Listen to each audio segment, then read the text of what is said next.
What's up, everyone? Welcome to the Nice Catch Podcast. We're here to catch you up on all the latest football news and analysis. I'm Baden. And I'm Hank. This week we're talking about the headlines in the NFL and in college football, and we're keeping the trend of sharing our Nice Catch top 10 and bottom 10. Ooh. All right, here we go. It's been a crazy couple weeks.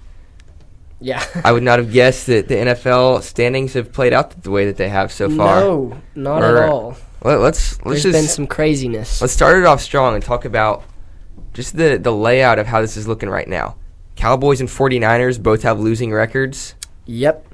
And try and name for me the final 5 undefeated teams. There's 5 left. Me? You want me to name them? Yeah. Go ahead and name I know them. we got Bills and Chiefs. That's 2. Good. I'll give you a hint. Vikings. Yeah, I'm wearing a Vikings jersey. Vikings. Seahawks? Mm-hmm. One more. New quarterback.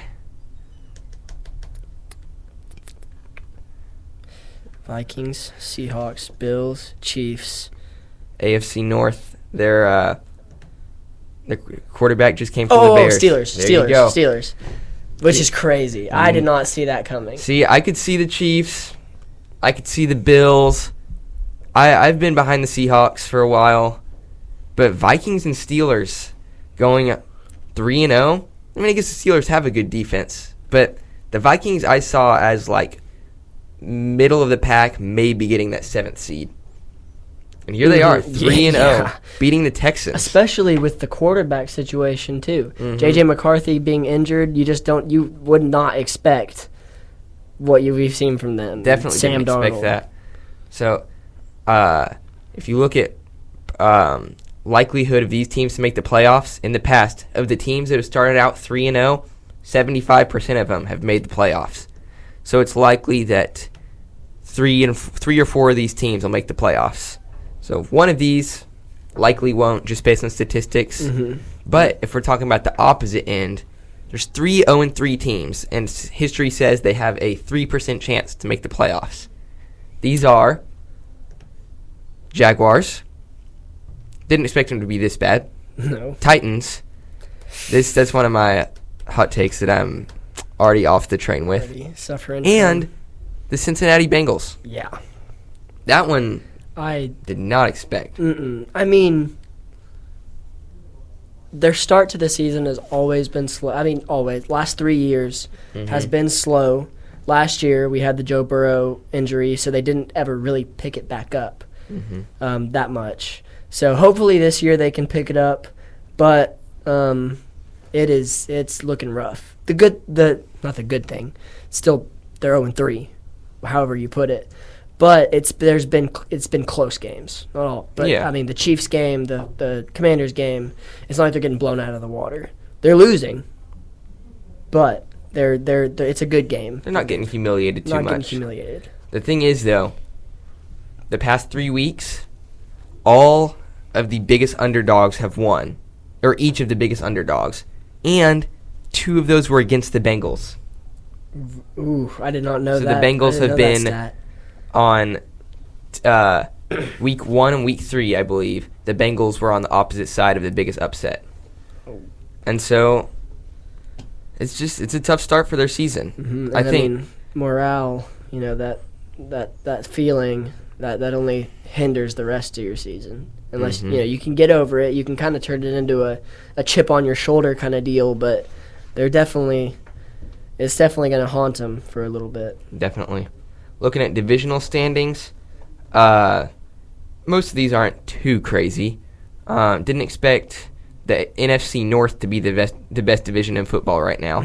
Only 4 losses out of all 4 teams so far. You got Vikings, Lions, Packers, Bears is the order. And the Packers being so low. The quarterback 49ers and Rams are tied for the bottom of their division. Seahawks are on top. Then Cardinals are also tied for the bottom. Mm-hmm. But Seahawks have a 2-game lead already. Yeah. And then NFC East is back to the NFC least. Yep. Because you got the Commanders. Surprise, surprise. Commanders on top of everyone. And based on tiebreakers right now, the Cowboys are at the bottom of the division, worse than the Giants, based on tiebreakers. Same record, which I expect us to beat the Giants this Thursday. Yes. But this is crazy. Every season, the first few weeks are wild. Mm-hmm. Every season, it just feels like they're more wild than the past ones. Yeah, I was just about to say, like, it seems like they've never been this wild, but I'm sure we'll say that next year too. Exactly. Something else that this one, I do feel like, well, maybe it's not. It sure seems like there's a lot more injuries this season than there have been in past seasons. Absolutely. Looking at my fantasy team, I had in different leagues, Joe Mixon, Kenneth Walker, Raheem Mostert. I accidentally started Mixon. Was that against you? Mm-hmm. Yeah. Baden beat me in fantasy this past week. I'm now 0-3. Sorry. No, don't say sorry. I deserve it. I deserve it. Church got out at 12:03, and I look at my fantasy lineup. And then Joe Mixon was starting. Mixon's in there. Well, he probably wouldn't have got many points anyway. Yeah. We'll talk on that later. Exactly. More to come. But just some injury highlights here. This is look at how big that is. That's that section. That is a long list, which is not a good thing. So Brock Purdy is day to day. Justin Herbert is questionable with aggravating his ankle injury. Mm-hmm.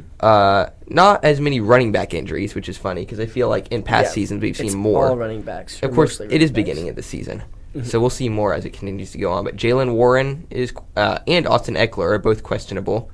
Adam Thielen is going on IR. Cooper Kupp is still out. Amari Cooper, Devontae Smith, A.J. Brown, Deebo Samuel are all questionable. Trey McBride is still in concussion protocol. Njoku, Laporta, and Taysom Hill and Kittle are all questionable. Yeah. And to throw in something in college, Quinn Ewers should be returning in the next few weeks.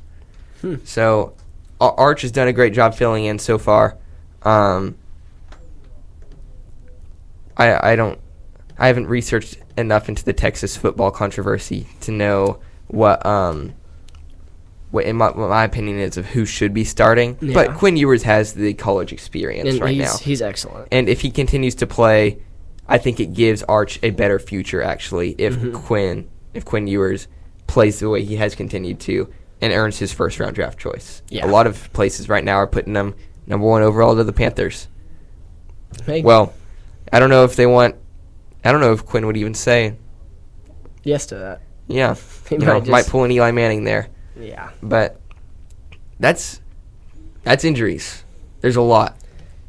It's really sad. It's crazy. I mean, just looking at such a long list just right off the bat, first 3 weeks. Mm-hmm. And one more injury that I didn't mention there, that was heartbreaking for me is Tua.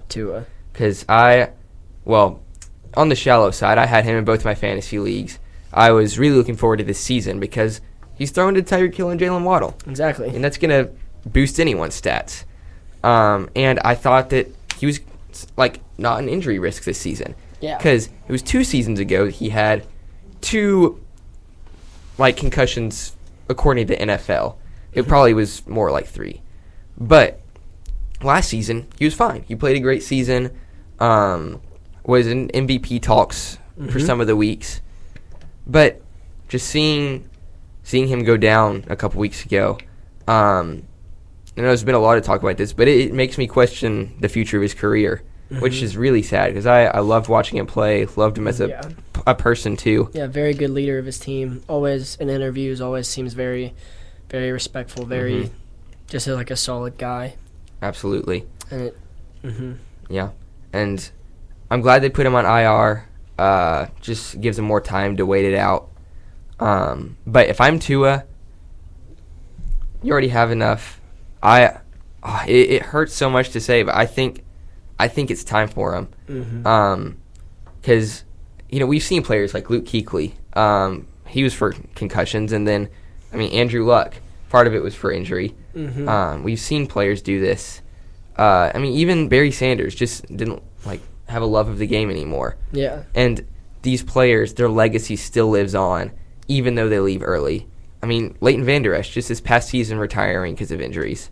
Mm-hmm. And you gotta, I would 100% respect to his decision to retire. Right now, he says there's no plans. But for his future and his family, I'm not an expert on this, but he seems like the kind of guy who knows that there's a lot more than football. Mm-hmm. And if the specialists say it's safe, then go ahead. If it is safe for him, if maybe the Guardian caps would help, I really don't know about that. But it's sad. Injuries happen, but this one was a heartbreaking one for me. Absolutely. I think, like you said, it's just, we're not experts, but it's a matter of prioritizing, there's more. Football is amazing. It's a beautiful sport. Quite literally, it's one of the biggest parts of his life, but you got to think about, like you said, family. There's a lot of things that play into that decision that we can't know. We can't know from our, sitting here in these chairs. So just be praying for him that everything turns out. But definitely it looks like a lot of questions come into play when something like this happens. Absolutely. Definitely praying for him and wisdom for everyone around him. Mm-hmm. The last thing in the headlines before, I don't know, we have time. Maybe talk about a little bit of fantasy stuff. 100%. I want to talk about what is one of the most interesting races in football right now. It is the Group of 5 playoff team for college football. Because all the conference championships are going to be interesting. Mm-hmm. SEC, you have 6 of the top 7 in the AP poll as of last week. I should have checked before going in tonight. But our SEC teams. But every conference will be interesting. You got Utah looking like the team out of the Big 12. But you have so many options here because there's 5 different conferences. And one of them, likely, maybe more than one, will make the playoffs. You still have the top dogs of Liberty, Boise. Well, I was talking to a friend whose parents went to Boise State. Boise? And she was telling me that it's not Boise, it's Boise State. So I apologize that when I've talked about Ashton Jeanty, I've said Boise State, but Boise. Boise State. Idaho listeners, you're welcome. Boise odd. State. Which they're spoiler, but they're still my Group of 5 pick. But teams like NIU was making noise, but lost. Yeah. But James Madison. Well, I'm not gonna spoil my hold on to my one of my top 10s. But James Madison making noise, putting up 70 over North Carolina, who albeit was starting their third string quarterback. Mm-hmm. But these Group of 5 teams are gonna be fun to watch. Yeah. And then we've also seen teams like App State already lose a couple games. And not just lose. Lose. Yeah, absolutely. That's another part. You're spoiling my top 10, Baden. Oh, I'm so sorry. No, it's good. I already spoiled some of it too. But it's out of all of the playoff spots, that one's gonna, I think, come to the most down to the wire. The Boise State games versus Washington State and Oregon State are gonna be really interesting because Washington State's had a good season so far. But I think, well, even if Liberty is the Group of 5 winner or James Madison or someone else, I think Boise State still has a good chance to be a top 12 team. For sure. I have been extremely impressed with them so far. Yeah, I bet they can still sneak in there. Absolutely. Well, we're not doing too well in fantasy right now. I don't want to talk about it, but we sure can, and we sure will. Out of my 2 leagues, I have 2 wins, and they are both in one league against my family. Yet somehow I'm still third out of the 6 in that league. Hey.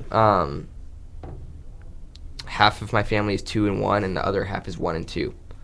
But with all the injuries, there's a lot of waiver wires that need to be, or like people on the waiver wire that need to be picked up. One from this past week that I'm willing to take a chance on is Jawan Jennings, putting up 46 points, 3 touchdowns. of course, his touchdown production won't stay at 3 touchdowns per game.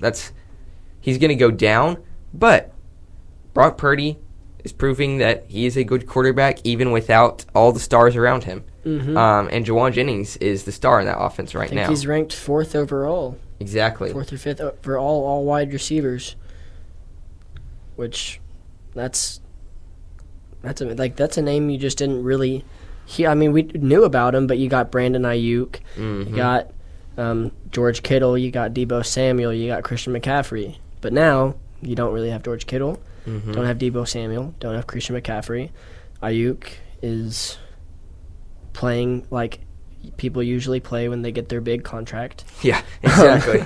So, I mean, he's really stepping up into a place that I don't think anybody saw him having to step up into. Exactly.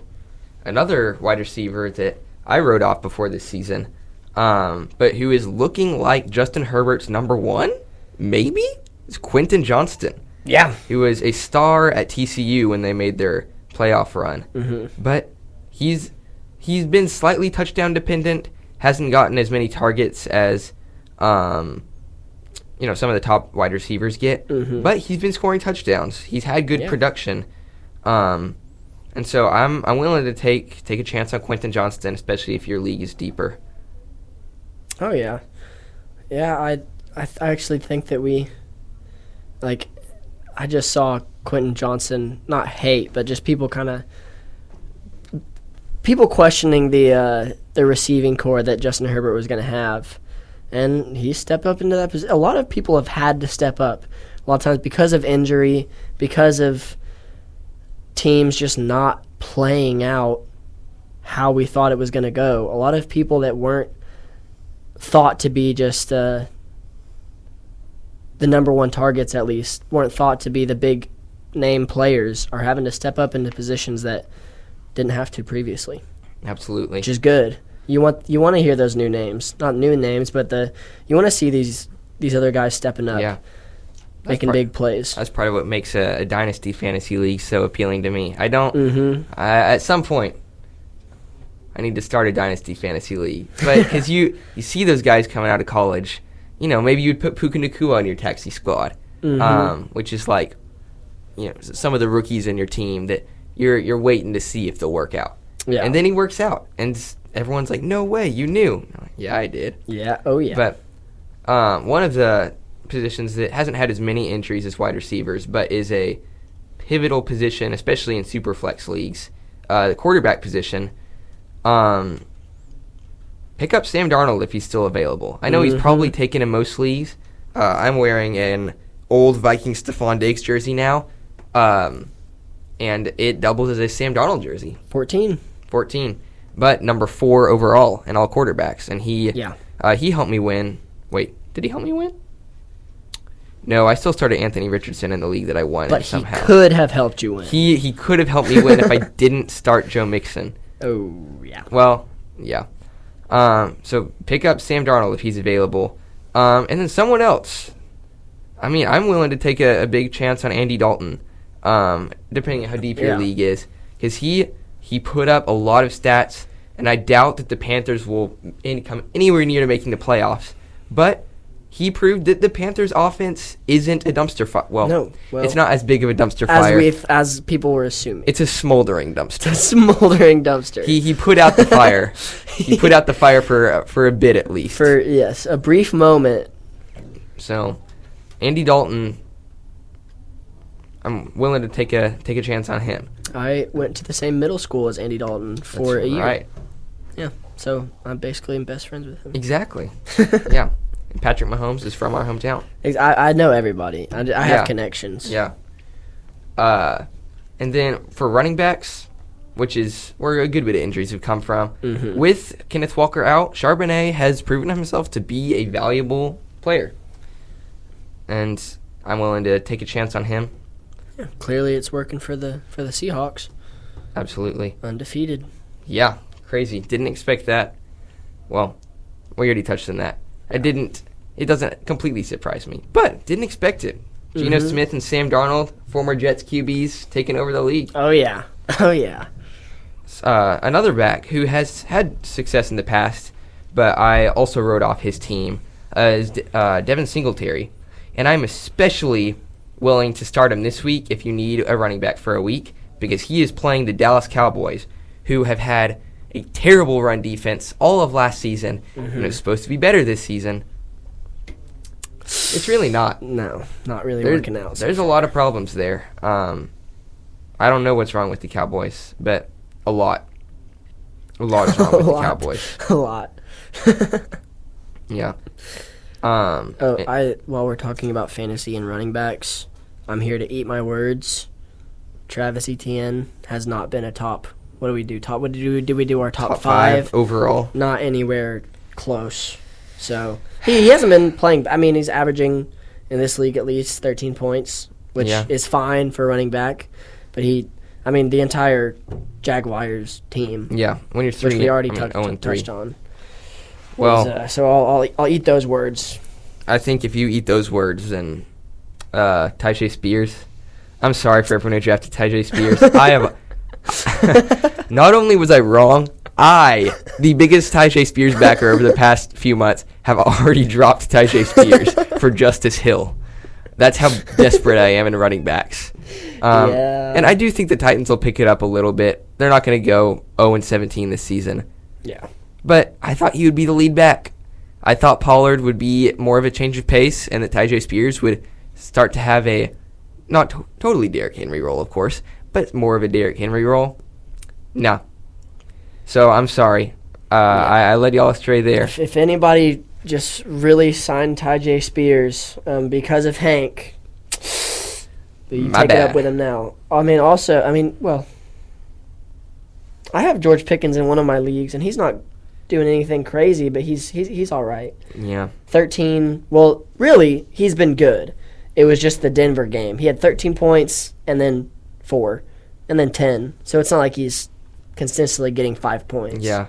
He also doesn't have a number 2 to work with. Yeah, which that's a big that adds a lot of. Well, it makes sense with Denver. Even though he can make all those contested catches, you put him against Surtain, who is debatably the best corner in the league. It's crazy that these young guys, you got Sauce, you got Surtain, they're maybe 1 and 2.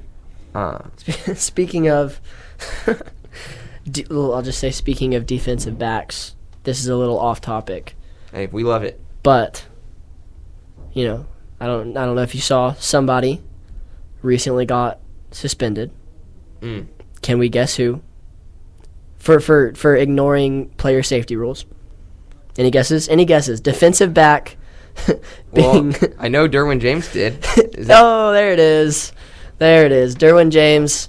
The amount of times that I've seen him smack somebody, helmet to helmet goes flying. I feel like he gets a unnecessary roughness targeting penalty at least like 3 times a season.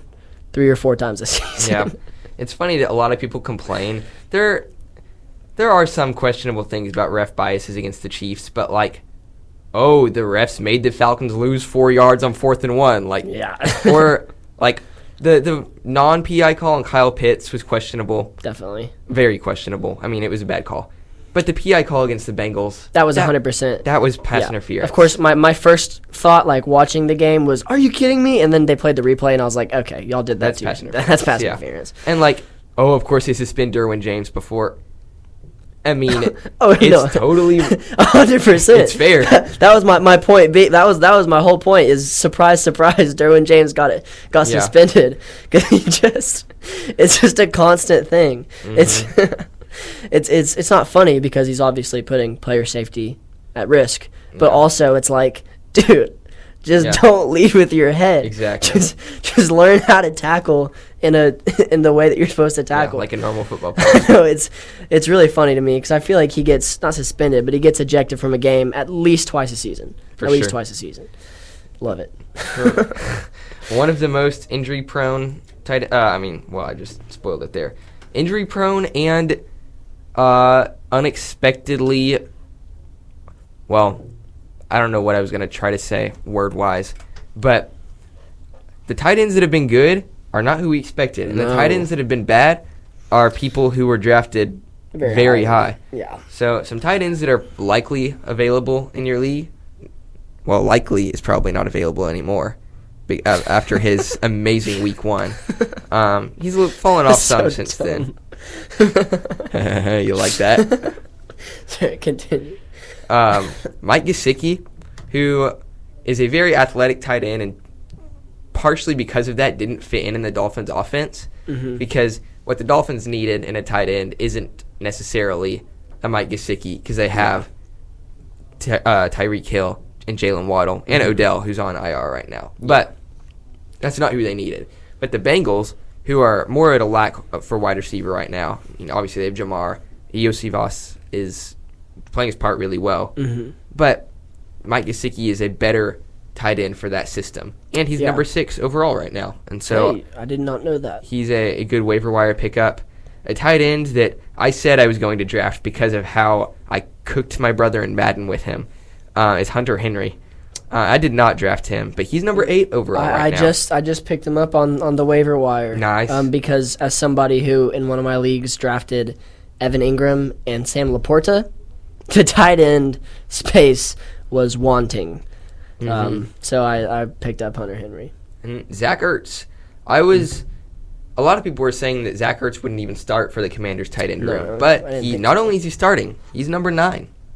But tight ends as a whole this season, Kyle Pitts is a number 10 tight end, and he is averaging 8 points a game. Yeah. So out of tight ends averaging 10 points or more per game, there are 5, and they are Dallas Goedert, Brock Bowers, Cole Kmet, Trey McBride, and Isaiah Likely. The only one of those who was drafted as a top 5 tight end is Trey McBride. Cole Kmet was probably top 10. Dallas Goedert was close to that. Brock Bowers, depending on what you saw him as coming into the league. But it's crazy. My Mark Andrews take of don't be afraid to drop or bench Mark Andrews didn't even get any targets. Well, okay, I need to fact check myself on that. Didn't get any catches. Maybe got one or 2 targets. I know he didn't get any catches, but I don't think he got targeted. I could be wrong though. I think I saw a stat talking about it. Yeah, and even Travis Kelce averaging 5 points per game. He has not been the weapon that he has in the past so far. Laporta, 6 points per game. Yeah, those are the top 3 tight ends consensus. Top 4 probably with McBride, Kelce, Laporta, Mark Andrews. And only one of them is in the top 20. No, only one of them is in the top 17. Laporta's 18. Yeah. So, if you're looking for a tight end, don't be afraid to take a risk. I mean, who would have guessed that, like, Colby Parkinson would be number 20 right now? The Rams' backup tight end, or Foster Moreau is 21. So if you're in a deep league, you never know. Yeah, you have options. For sure. That about covers it for fantasy for me. Anything for you? I think that's it. I think you're good. Cool. Fantasy has been rough to me. Very rough. So far. Well, a lot of season left. Yeah, that was mostly on the fly, too. I didn't think we were going to have time. But, hey, we can do our top 10 and bottom 10 in, 15 minutes? We can do that. Easy. We can speed run it. We don't even have to. We don't even have to speed run it. Oh, yeah. It's going to speak for themselves how awesome they're going to be. Oh, so, yeah. Second ever nice catch, top 10 and bottom 10 right bottom here. 10. What do you want to start with? Let's start with the top. All right. I don't have an absolutely amazing number 1. Well, it is absolutely amazing, but it's not. It's not like, the Panthers for the bottom 10, like what I had last time, or the Giants GM. What do you have for your number 1? My number 1. Okay. Do you want me to take it or you? Yeah, you take it this time. I'll take the number 1 for this. Perfect. And then you can take the number 1 for bottom 10. Perfect. So start us off with the top 10, Baden. All right. So for my bottom top 10, I got the Panthers W. The Panthers getting their first win of the season in glorious fashion. All right, it wasn't just a win. It was a Andy Dalton 300 yards and 3 touchdowns kind of win. So I think that was awesome. I can't imagine being a Panther. Actually, being a Texans fan for a while, I can imagine being a Panthers fan. Yeah. But not Oh, my goodness. Not even that bad, though. But it's been rough for Panthers. I mean, really, really rough. And so to get this dominating win, I think that's really good for the fan base more than anything. Ticket prices might go up, which isn't good. But, hey. Yeah. Hey, the sun is shining in Carolina. Yes, sir. Number 9, I have the Lions hook and ladder. Oh, I love trick plays, especially that. Brings me back to it's coming up again, Boise State in 2006 versus OU. Sometimes I just watch that game highlights, even just starting at like 5 minutes left in the fourth quarter. Oh, it gives me chills every time, even though I was like 1 year old. But seeing Amon-Ra catch the ball on an in route, pitch it back to Jahmyr Gibbs, so cool. And I love Ben Johnson's play calling overall, but throwing that in there, amazing. Love seeing that highlight. That's such a Lions thing to do. Absolutely. Such a Lions thing to do. Absolutely. Number 8? All right, number 8, I have just the, not necessarily, I mean, I think we can confidently say veteran. The veteran quarterback, we kind of touched on this last episode, almost domination. I mean, Andy Dalton coming out and just, like I said, 3 touchdowns, over 300 yards, first game with the Panthers offense. I mean, that's incredible. Sam Darnold leading the Vikings right now to an undefeated season so far. No, I think I can confidently say no one saw that coming. I didn't. And then, although last week was rough, just the whole game in general, Saints versus Eagles was rough. But Derek Carr and the Saints offense have been just rolling along. And obviously, like I said, they hit a brick wall last game, but I think that they should have won. That was a disappointing game. Overall, just a disappointing game. Not necessarily, not a. Yeah, but he didn't play well. You're right. Yeah, but still, Derek Carr. I don't think anybody saw him playing like he is right now, and so I think just the veteran quarterback kind of domination right now, I think is pretty cool. Absolutely, and it's funny that I think of Sam Darnold as a veteran as well, but he's younger than Joe Burrow. Yeah, that is okay. That's weird to think about. That's true. And he's same draft class as Lamar Jackson. It is weird to think about because we think of him as a veteran because he's with the Jets, with the 49ers, and now he's here. Or I mean, with the Panthers before the 49ers. Yeah. With the year that was insane having Baker Mayfield cut from the Panthers. Number 7, I have the Sun Belt Conference and not App State. Even though they were a favorite to win the Sun Belt and get that Group of 5 playoff spot, you got at the top of the Sun Belt, South Alabama putting up 87 points on, albeit an FCS school. But that was an amazing win, and they beat App State. And then you have James Madison in the Sun Belt, who it's their second year as an FBS team. Yeah. And they beat North Carolina, true with their string quarterback, still 70-50. Yeah. They scored 70 points on Power 5 team. That is, I thought was a hot take to win the ACC. But they both are putting in their ticket for that Group of 5 playoff spot. South Alabama was not on my mind at all. Neither was James Madison, but especially not the South Alabama. What is their mascot? Are they the Bulldogs? It's like a white. I don't know. It looks like a white dog. Fact check myself. South Alabama mascot. They are the Jaguars. I knew that. That does not look like it. I'll just be honest. Doesn't. I mean, yeah. It doesn't look like a bulldog either. No. All right. For number 7? 6. For number 6, I have Keon Coleman scoring his first touchdown. Absolutely. That's a win for everybody. That's a win for football in general. I mean, Keon Coleman really took over the internet. I think he really took the love of just NFL fans in general. And so seeing him score his first touchdown, that's just awesome. That's by far, that's up on the list. Absolutely. Love that. Number 5, I have Colorado and Travis Hunter. And not for being an absolutely dominating team because they may not make a bowl game again this year. But this last game, Hail Mary to send it to overtime. Yeah. And then Travis Hunter forcing a game-winning fumble at the 1-yard line. At the line. I was watching that live, and it was crazy. Because, one, I didn't expect Baylor to even make it close. Because Baylor has been a joke with their football team recently. After their number 5 overall finish with Charlie Brewer, it's kind of been off the rails. They had one good season in there. But, wow. Travis Hunter, I think, is a top 5 wide receiver in next year's draft and a top 5 corner in next year's draft. Yeah. It's crazy. I don't know if he'll be able to play both ways in the NFL. But if anybody could. If anybody could, it's him.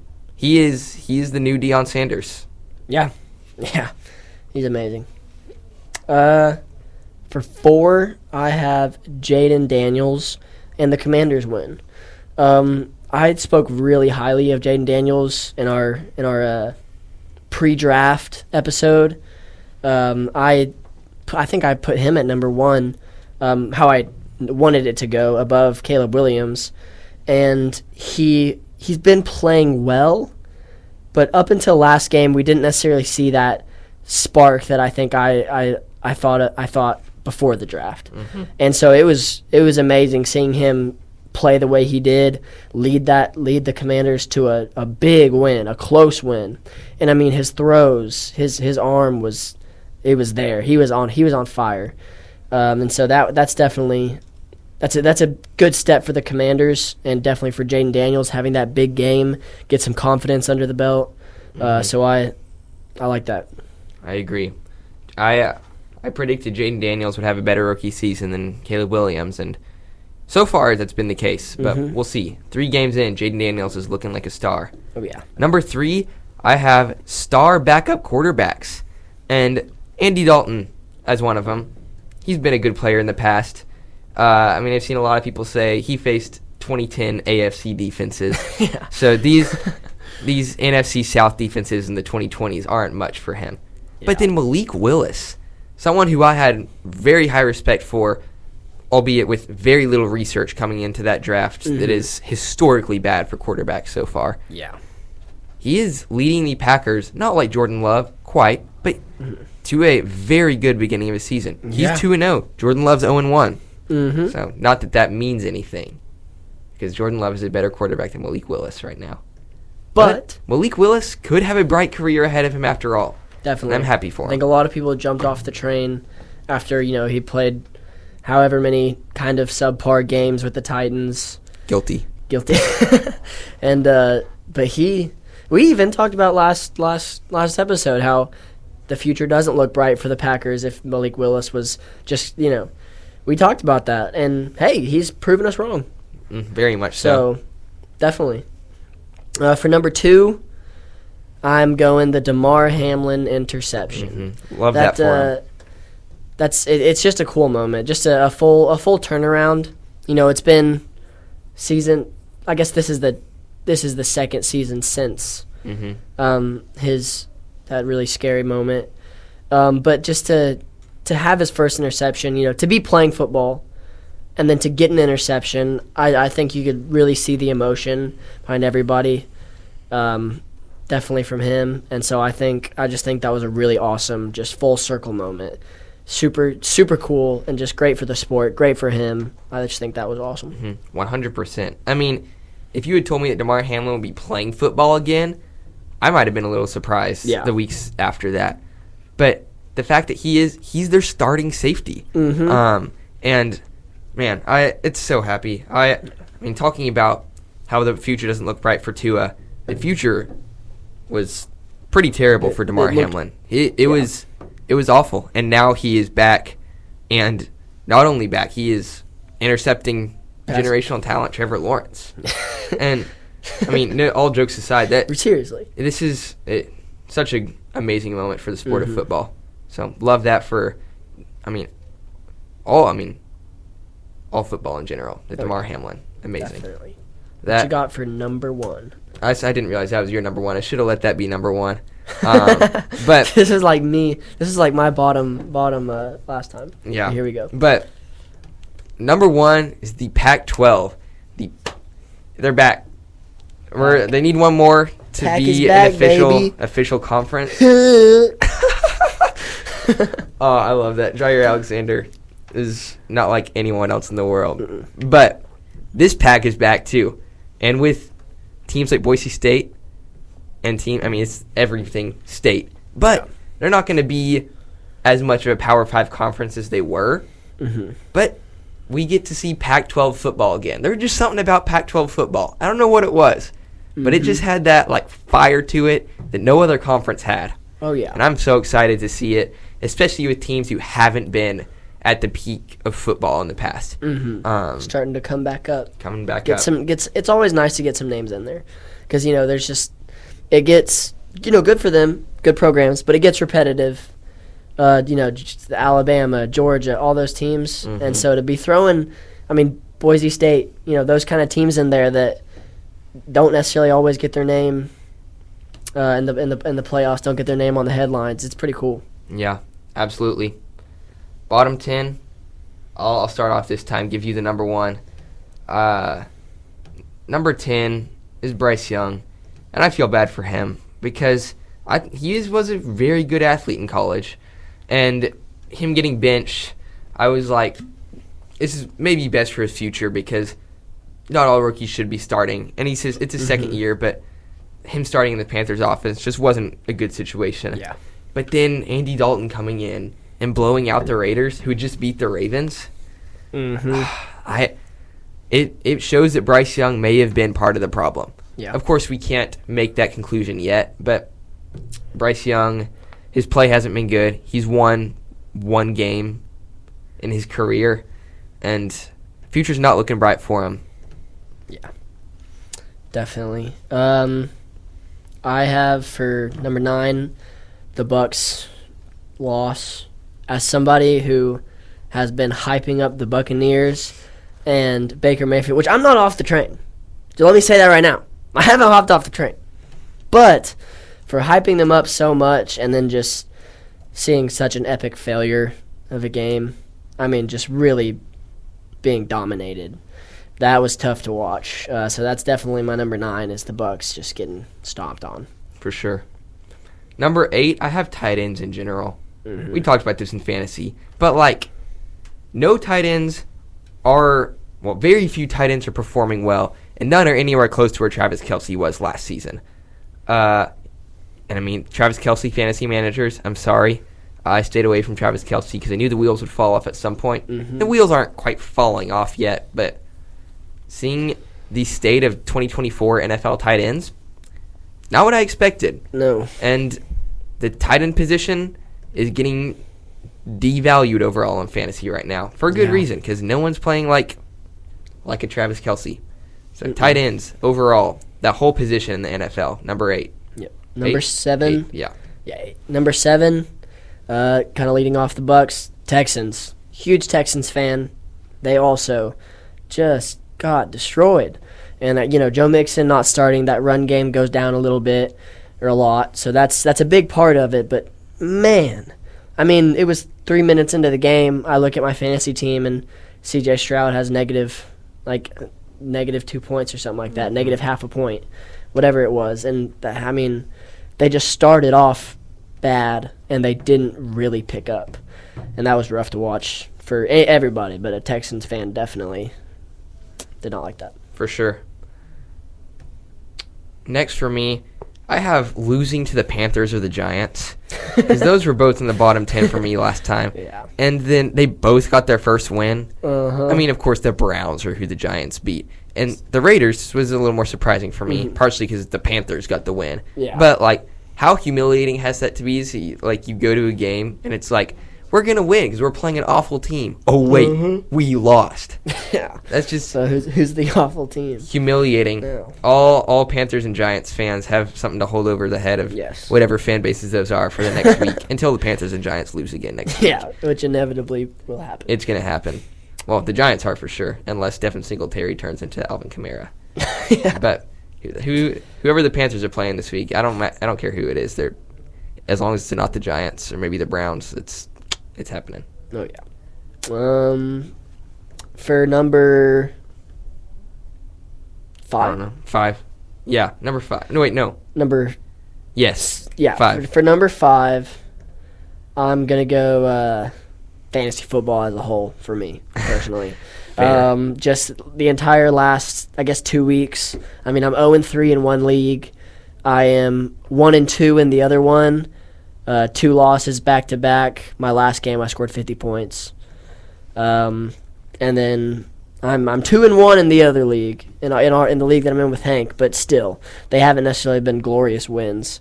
Quarterback scoring 8 points never looks that good on the spreadsheet. Yeah, not so really. Fantasy football as a whole has been definitely a bottom 5 thing for me. Absolutely. Number 4 is the state of college football and NIL. News today of, I forgot his name. I deleted it off here because I didn't want to talk about it until here. But UNLV's quarterback leaving the program because of what seems like a miscommunication about NIL. Mm-hmm. He thought he was getting $100,000. They're giving him $3,000. Pretty big difference there. But I was thinking, that's so awful, leaving your team because they wouldn't give you. It's college football, but he's getting paid. It's NIL. This is normal. And if you play for an NFL team and you think they're giving you this and they give you 33% less, I mean, you would ask for a trade, you'd leave the team, you'd sue the team. Definitely. This is the fact that players are leaving their teams who UNLV's 3-0 right now. They have a chance to make the playoffs. I mean, a small chance, but they have a perfect record so far, and he's leaving it because he thinks he's entitled to more money. And with the state of college football, he is entitled to more money than that. It's just crazy that's the landscape of college football right now. College football is just junior professional football at this point. 100%. For number 3, this one's very disappointing, especially for fantasy owners who drafted him first, even though Hank told you not to. But also, just as a whole, taking it past fantasy, which is a very shallow level. The Christian McCaffrey injury, I mean, obviously, ankles, Achilles, the foot has always been definitely a problem, injury risk for Christian McCaffrey for the past 3 or 4 seasons.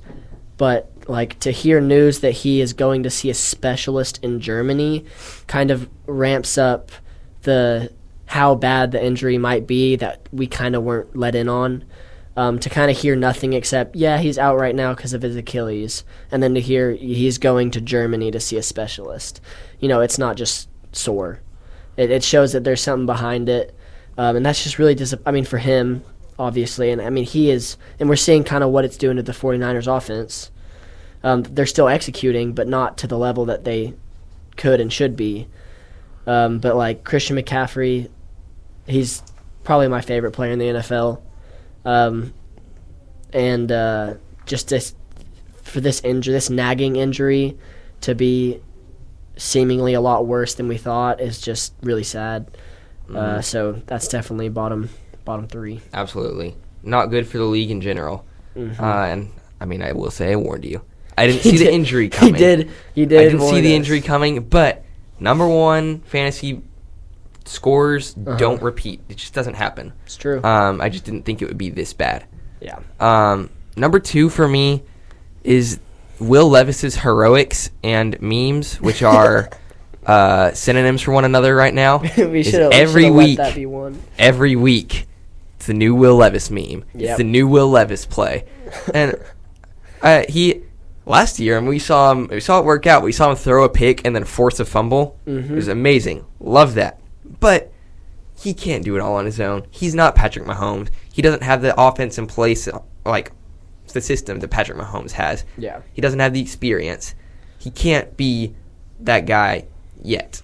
Maybe in the future he can. But Will Levis needs to play the game the way that is traditional football right now, so that he doesn't cost them games like he cost them against the Bears. Mm-hmm. But it's giving us some great memes. Giving us some great memes, something to laugh at. Absolutely. And number 1, once again, kind of with the other list, I feel like we could have had that be at number 1. But, this is a really big surprise, upset. I have the Bengals being all growl and no bite. I'm proud of myself for, Ooh. not bark and bite, they're cats, so growling. I mean, maybe not. Anyways. I like it, Baden. Anyway, just the fact that they're playing the way they are, that they are 0-3, the Bengals, who everyone kind of just assumes as being a good playoff team. It's the Bengals. And they're starting off 0-3. Mm-hmm. And then you add on to that the talk. The talk of Jamar Chase against the Chiefs. And then you got Taylor Britt against Jaden Daniels. They're talking a lot, and they're losing. Mm-hmm. And I think it was Shannon Sharp. It was either Shannon Sharp or Stephen A. that said, you're talking a lot and you haven't won anything. Stop talking till you win. Something like that. That's not an exact quote. But really, to be as confident and as they seem to be, and then also to be 0-3, to be losing, and losing important games, tight games, it's not great for them. And that's definitely a bottom 10 for me. Absolutely. Good stuff. The bottom 10 was a little bit demoralizing. There's just some sad stuff on there. Some really sad stuff. The Bengals aren't doing good. Bryce Young, I love the Bengals. Yeah. And then there's Will Levis. Yeah. Got to throw some lighthearted stuff in there. But to finish it off, I forgot to put this on our itinerary, but Super Bowl pick. I love ending it with that, just kind of seeing the landscape change. Mine right now, I'm staying strong with the Texans. I don't know if I'll have them winning it.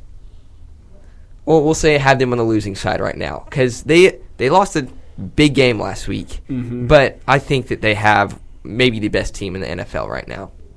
And then on the NFC side, winning it, I have the Lions.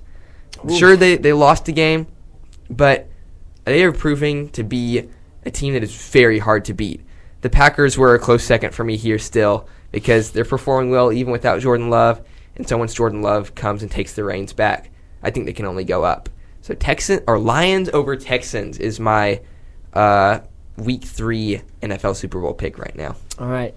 I said I wasn't hopping off the train, and I'm not yet. I'm going to go Buccaneers losing to the Bills. I think if it comes down to Bills and Chiefs in the AFC Championship, the Bills are not going to lose again. I'm going to say that right now. All right. I'm saying Buccaneers, Bills take it. Okay. I like it. Thanks for listening to the Nice Catch podcast. If you love football, continue to tune in each episode for football news and analysis from the offseason all the way through the playoffs. This is the Nice Catch podcast.